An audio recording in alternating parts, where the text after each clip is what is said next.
నటుడు, దర్శకుడు, నిర్మాత రవిబాబు కొత్త తరహా సినిమాలతో ప్రయోగాలు చేస్తుంటాడు. సక్సెస్, ఫెయిల్యూర్స్తో సంబంధం లేకుండా తన ప్రయాణాన్ని కొనసాగిస్తుంటాడు.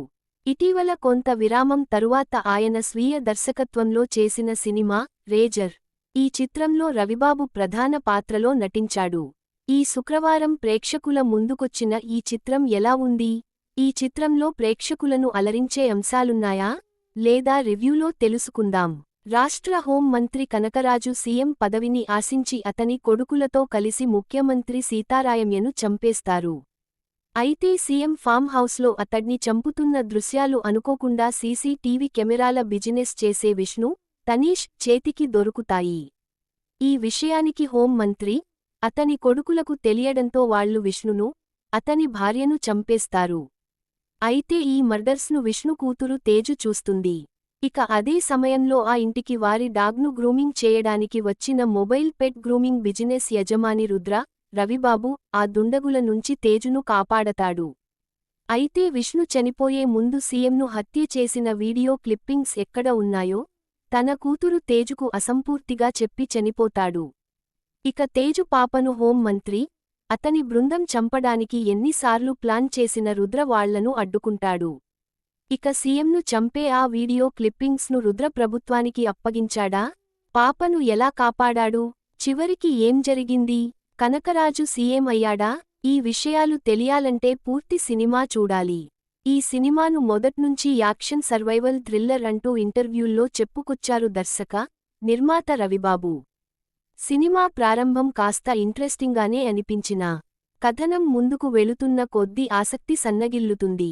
కథలో ఏమాత్రం కొత్తదనం లేకుండా కథానాన్ని నడిపించడం కష్టమే.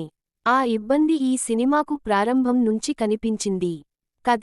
కథనాల కంటే ముఖ్యంగా యాక్షన్తో కూడిన హింసాత్మక సన్నివేశాలపై రవిబాబు దృష్టిపెట్టినట్లు అనిపించింది. ఈ చిత్రంలో రవిబాబు హింసను హద్దులు దాటించాడు. తలలను, శరీరాలను అత్యంత పాశవికంగా నరుక్కుంటూ వెళ్ళిపోతాడు. ఈ చిత్రంలో కొన్ని సన్నివేశాలను సున్నిత మనస్కులు చూడలేరు. థియేటర్లో రెగ్యులర్గా సినిమా చూసే ఆడియన్స్ కూడా అలాంటి సన్నివేశాలు వచ్చినప్పుడు కళ్ళు మూసుకుని ఉన్నారంటే ఆ సీన్స్ ఎంతో క్రూరంగా ఉన్నాయో ప్రత్యేకించి చెప్పాల్సిన అవసరం లేదు. ఈ సినిమాకు రవిబాబు తన కన్వీనెంట్ రైటింగ్తో ఎటువంటి లాజిక్లు లేకుండా సన్నివేశాలను అల్లుకున్నాడు. అయితే ఈ కథకు ప్రస్తుత టెక్నాలజీని లింక్ చేసి స్క్రీన్ప్లేలో వేగం పెంచాలని రవిబాబు చేసిన ప్రయత్నం మాత్రం అలరిస్తుంది. సీఎం మర్డర్కు సంబంధించిన క్లిప్పింగ్స్ ఎక్కడా ఉన్నాయో తెలుసుకోవడానికి చేసిన ప్రయత్నం, ఆ తరువాత ఆ క్లిప్పింగ్స్ను ఎవరి కంటా పడకుండా విష్ణు వాటిని దాచిపెట్టిన విధానం, దానికోసం అతను సాంకేతిక పరిజ్ఞానాన్ని యూజ్ చేసుకున్న విధానం ఇంట్రెస్టింగ్గా అనిపించింది. అయితే రవిబాబు ఇలాంటి కథకు ప్రేక్షకుల్లో క్యూరియాసిటీని కలిగించే స్క్రీన్ప్లేను అల్లుకునే విషయంలో రచనా పరంగా మరింత టైంను కేటాయిస్తే బెటర్ అవుట్పుట్ వచ్చేది. అత్యంత పాశవికంగా కనిపించిన ఆ హింస సన్నివేశాల డోసు విషయంలో కూడా కేర్ తీసుకొని ఉంటే సినిమాను ప్రేక్షకులు చూసే కోణం మారేది. ఓవరాల్గా లాజిక్ లేని కథనాలతో రవిబాబు క్రియేట్ చేసిన ఈ హింస చూడాలంటే ఈ హింసను భరించే ఓపికతో పాటు ధైర్యం కూడా కావాలి. రవిబాబు సీరియస్ మూడ్లో తన పాత్రకు న్యాయం చేశాడు. సినిమా ఆద్యంతం రవిబాబే కనిపిస్తాడు. మిగతా పాత్రలు అలా వచ్చి వెళ్ళిపోతాయి అంతే.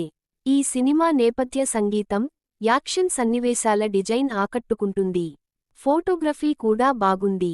విపరీతమైన హింస, లాజిక్ లేని కథనాలతో తెరకెక్కిన ఈ రేజర్కు ప్రేక్షకుల మెప్పు పొందడం కష్టమే. ఈ రేజర్ మేజర్ ఆడియన్స్ను అలరించే అవకాశాలు చాలా తక్కువ.